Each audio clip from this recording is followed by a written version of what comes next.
Health awareness and consciousness. Health awareness and consciousness involved actively understanding and paying attention to your physical, mental, and emotional states to prevent disease. It requires bringing unconscious habits, triggers, and blind spots into conscious awareness to improve overall well-being. This proactive approach helps manage how mental states affect physiology.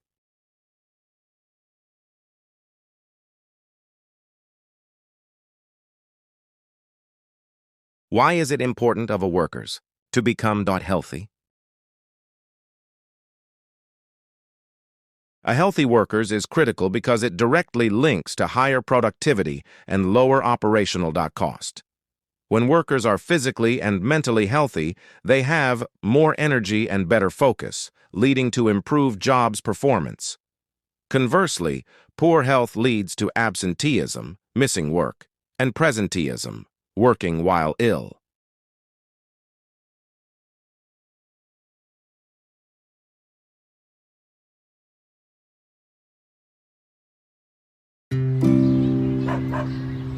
Everybody wants to be healthy, but sometimes things can get in the way.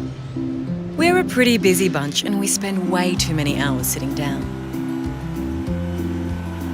Our busy lifestyles and things like stress can lead to unhealthy choices like too much alcohol and fast food. And generally, these choices don't make for healthy people. Obesity alone costs Australian businesses $6.4 billion a year in lost productivity. But together, we can turn this around. Healthy workers are 2 times more productive than unhealthy workers. And the average Victorian spends a third of their day at work. So, the importance of supporting healthy behaviours in the workplace is clear. But how do you go about taking action? Well, a lot of the hard work has already been done for you. The Healthy Together Achievement Program is based on the World Health Organization's Healthy Workplaces model. The framework gives you a place to start, or helps you to build on what you're already doing. You're given practical steps and easy-to-use tools and templates to help create a healthy culture in your workplace. It's more than just a program. It's a planned approach that helps you integrate health and well-being into your workplace culture. You can work at your own pace, focusing on the specific health priorities of your workforce. And don't worry, you're not on your own. Support is available along the way when you need it. In areas like morale, safety, staff retention, and productivity. We'll talk about your health at work. You spend a big part of your life at your workplace, so building healthy work habits is an efficient way to boost your overall health. Not only that, a healthy workplace also improves productivity and reduces absenteeism. It doesn't matter if you work in retail, in an office, in hospitality, or in an altogether different setting. It's always important to take responsibility for your own health. After all, what good is it building a rewarding career if you're not in good health to enjoy it?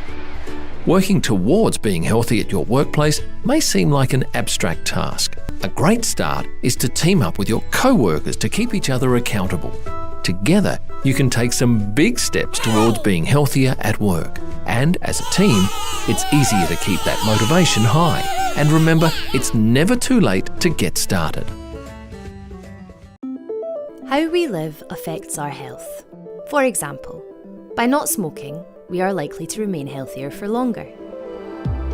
Things like smoking, eating, drinking alcohol, and being inactive are all called health behaviours. There are many, including those that are less obvious, like sleeping well, being social, or spending time in nature. Each healthy type of behaviour can help us avoid heart attacks, diabetes, dementia, and even chronic pain. But combining healthy habits can improve our health even more. However, many factors that affect how we live aren't our choice. For example, low wages can make it hard to buy healthy food, and where we live can affect how much we walk. Our feelings also matter. We might start smoking again after losing a job or when someone close dies. And we often eat unhealthy food or might drink more alcohol when we're sad, even though we know it's bad for us. These things are all connected. Our finances, job, housing, and local area all affect our mood and our health behaviours.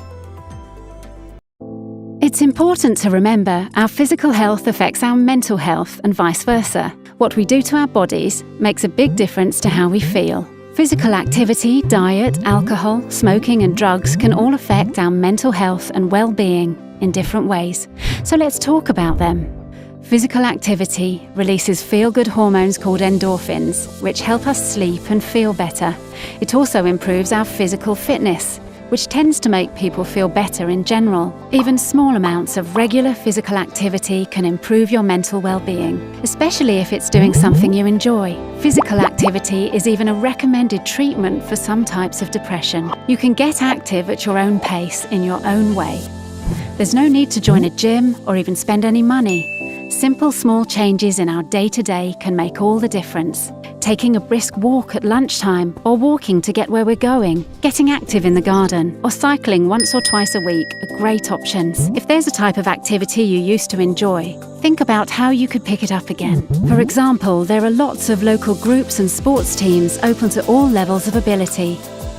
What's more, studies show that time in green spaces is beneficial, so head to your local park if you can.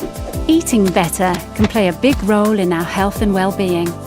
It won't come as a surprise to learn that what we eat and how much plays a big part in our physical health, which can impact our mental health too. Ideally, we should aim to eat a healthy, balanced diet with plenty of fruit and veg.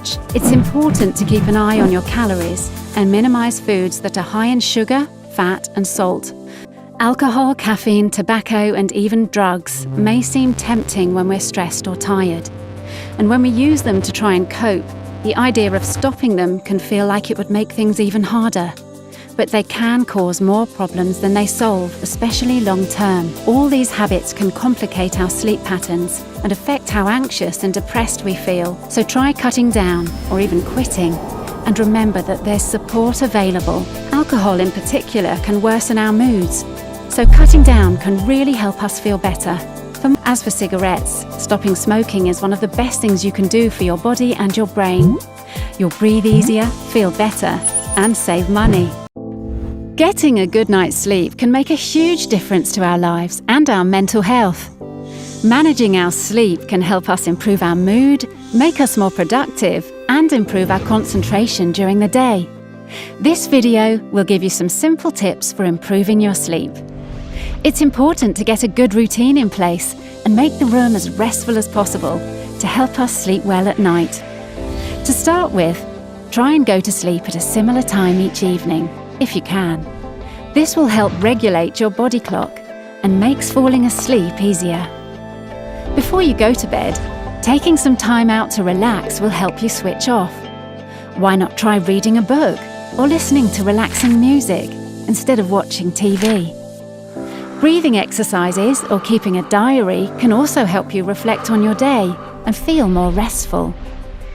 It's best to avoid caffeinated or sugary drinks in the hours before bed. Caffeine interferes with the process of falling asleep, so maybe choose a warm, milky drink or herbal tea instead.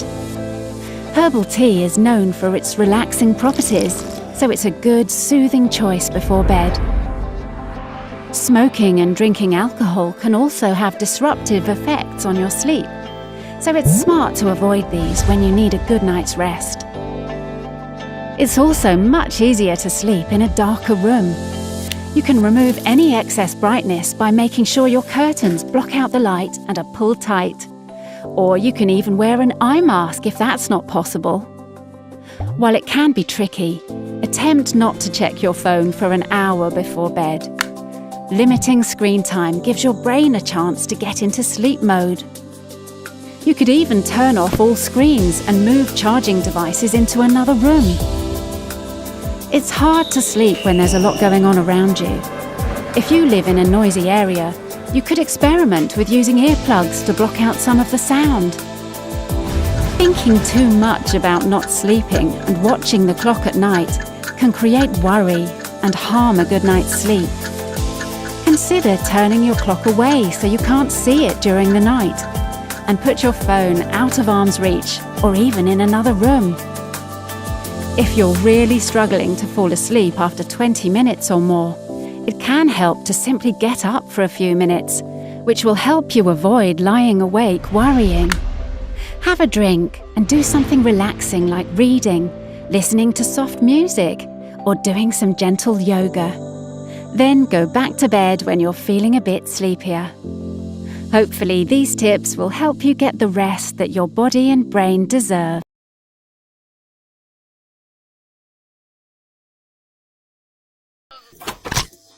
I'm so sleepy. It would be a lot easier. Now it's automatic.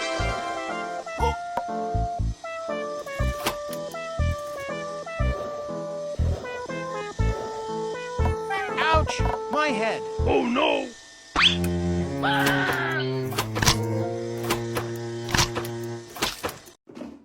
I heard a coworker fell asleep on his feet and fell right into the machine. I've got to get my act together. Still sleepy.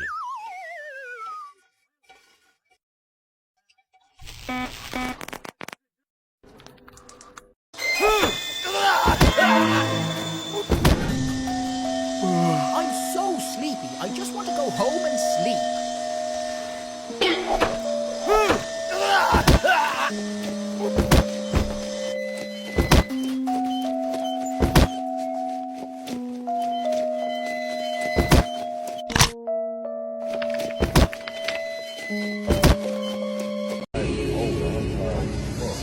Truth is I'm tired.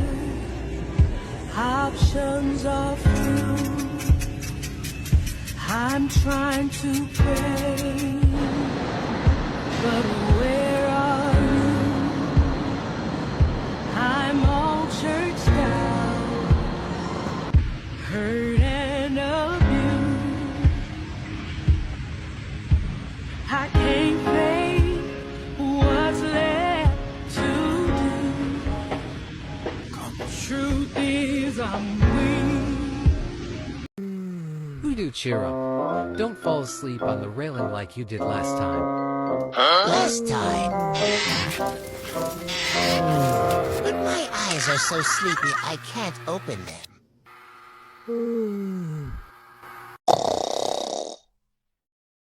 빨리 빨리 해! 자기가 있냐 씨! 어제 이 새끼야 고기도 먹었지? 바베큐